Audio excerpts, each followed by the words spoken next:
Speaker દ્વારા માન્ય થયેલા સવાલોમાંથી કયો સવાલ મહત્વનો ગણી શકાય? જવાબ છે તારાંકિત. કોને ભારતીય બંધારણનું હાર્દ ગણવામાં આવે છે? જવાબ છે આમુખ. કોની મૃત્યુતિથિએ રાષ્ટ્રીય સંકલ્પ મનાવવામાં આવે છે? સાચો જવાબ છે ઇન્દિરા ગાંધી. બજેટની આર્થિક સમીક્ષા પ્રથમ ક્યાં રજૂ કરવામાં આવે છે? જવાબ છે લોકસભા. કયું બિલ પ્રથમ રાજ્યસભામાં દાખલ કરી શકાતું નથી? જવાબ છે નાણાકીય બિલ. ઓછામાં ઓછા કેટલા સમયે સંસદનું સત્ર મળવું જોઈએ? 6 માસના અંતરે સંસદનું સત્ર મળવું જોઈએ. બંધારણ સભામાં સંઘ બંધારણ સમિતિના અધ્યક્ષ કોણ હતા?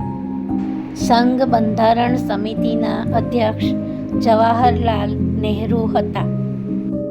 ભારતના બંધારણમાં સૌ પ્રથમ સુધારો કયા કેસ સાથે સંકળાયેલો છે? બંધારણમાં સૌ પ્રથમ સુધારો ચંપાકમ દોરાઈ રાજન વી. સ્ટેટ ઓફ મદ્રાસ સાથે સંકળાયેલો છે. જિલ્લા આયોજન સમિતિની રચના કોના દ્વારા ફરજિયાત કરાવવામાં આવી? 74ના બંધારણીય સુધારાના અધિનિયમ મુજબ જિલ્લા આયોજન સમિતિની રચના કરવામાં આવી.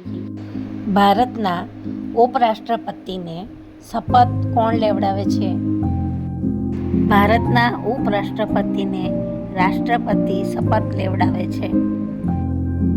રાષ્ટ્રીય જળ સંશોધન પરિષદના અધ્યક્ષ કોણ છે?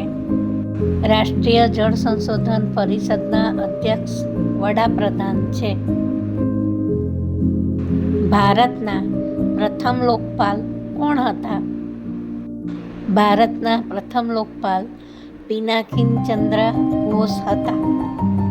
રાષ્ટ્રીય કટોકટીનું વર્ણન કયા અનુચ્છેદમાં કરવામાં આવ્યું છે? રાષ્ટ્રીય કટોકટીનું વર્ણન અનુચ્છેદ નંબર 352માં કરવામાં આવ્યું છે. લોકસભાની બેઠક ઓછામાં ઓછી કેટલી વાર મળવી જોઈએ? લોકસભાની બેઠક ઓછામાં ઓછી 2 વાર મળવી જોઈએ. ગુજરાતમાંથી લોકસભાના કેટલા સભ્યો હોવા જોઈએ? ગુજરાતમાંથી લોકસભાના 26 સભ્યો હોવા જોઈએ. ભારતનું પ્રથમ બજેટ કોણે રજૂ કર્યું? ભારતનું પ્રથમ બજેટ કે.ટી. ષણમુખીએ રજૂ કર્યું.